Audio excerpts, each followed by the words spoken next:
few things that happened in my life was when the census people at that time, when the 1948, when the old government was in Parliament, the National Party. When they came to my house, my mother's house, father's house, and they wanted to know why my mother was in the house, because my mother's white. She's not actually white, she's a European, she's from Germany.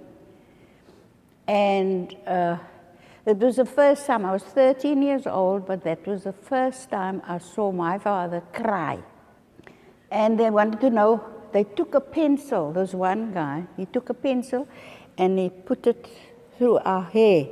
And if it stuck, they classify you, you are colored. If it slips through, then you're other colored, or you're white, you understand? And my father said to this young man, he could have been about 22, 23, you want to arrest me because I'm married to this woman. I got married to her in church, and we've got 12 children together. And you want to treat me like I am a criminal for marrying this woman. She's the mother of my children. And the next morning, about 3:30, they came to knock on the door. My father wasn't home, he was at the bakery. And my eldest brother went to open the door, and they came into the bedroom to feel if my mother and father was in that bed. My father wasn't there, he was at the bakery. They wanted to know if the two of them slept in that bed, because they wanted to arrest Daddy. When they came to arrest my son on the 17th of August, in 1987, because he had a cell in Grassy Park. What's her name now? Charlene Houston was in his cell as well. All young people. Nazim had 3 university degrees, and he was a high school teacher at Fairmount Senior Secondary School in Grassy Park. And one of them, they were 14 young men and 1 young girl, Yasmina Pandey and Anwar Dramat, Peter Jacobs, Ashley Forbes. Ashley Creel was killed by benzene.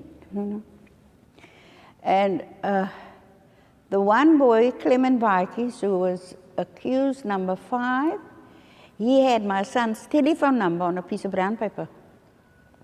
No name. But you know, that time, they could find out who this phone number belonged to. And they came the morning, 3 o'clock, 1, 2, 3 police vans and a car to come fetch one boy. Eh? When they knocked on the door, my late husband went to answer the door. And he asked them what they want. But then he saw, you know, they circled our house. We were on the corner. And they asked, can they come in? They wanted to speak to him. And he said, nee, maar wat gaan nou aan? What do you want? So they said, have you got any sons? So Karim said, yeah, I got one at school and one is teaching. That's the one we want, they said. Because then they already found out that Nazim, along with the other 13 young men, they were Mkomto Sizwe, you know the army? The army of the ANC. And then they searched the whole house. And my late mother was like, because she had an amputee, her leg, you know. She was lying in the bed, and this giant guy came into my mom's room, and she asked him, what does he want in her room? So he said, Tannie, die men, hulle hou hulle gereedskap in die ou mense se matras onder. And my mother spoke to him in German, but didn't speak nicely. She swore at him, you know. Schweinehund, she said, you swine of a dog and all this. She said he must get out because she is not his auntie. Must get, what are they doing here? This other day, night, sleeping still. Then they went into my other children's room. Searched there, nothing. When they found out in my bedroom, You know the smell, if you have grenades or anything like that. The dog that they had, beautiful big dog, he came and he sniffed. And then this cop said in the room, Colonel, die buite is hierso. Sasha. So I said to Karim, oh, my underwear is dynamite here. But you see, my late husband didn't know what was going on. Because the day before, one of the soldiers brought some, grenades and stuff. But they don't, when they bring you arms, whatever, mines and stuff like that, then they don't leave it there for 1 or 2 days. The next day somebody takes the cache of whatever, they take it to another spot to keep it safe, or they go bury it. Then they went to Nazim's room, and you just hear them throwing things out of the cupboard and all that. And when I opened the door, because my husband didn't want to go. I mean, it's his house, his own house. And they just said to me, I'm interfering in the law now. I must get out. Because I wanted to know, what are you doing to him? What's falling? What's going on here? Then they went through the kitchen, the cupboards, the fridge. They went to we had a fireplace in the lounge. They took the rifle, the back of the rifle. Then they shoved it up there. And I thought, now, what the hell? What's up for these people? Because they say they put the limpet mines against the wall of the chimney to hide it. They found nothing.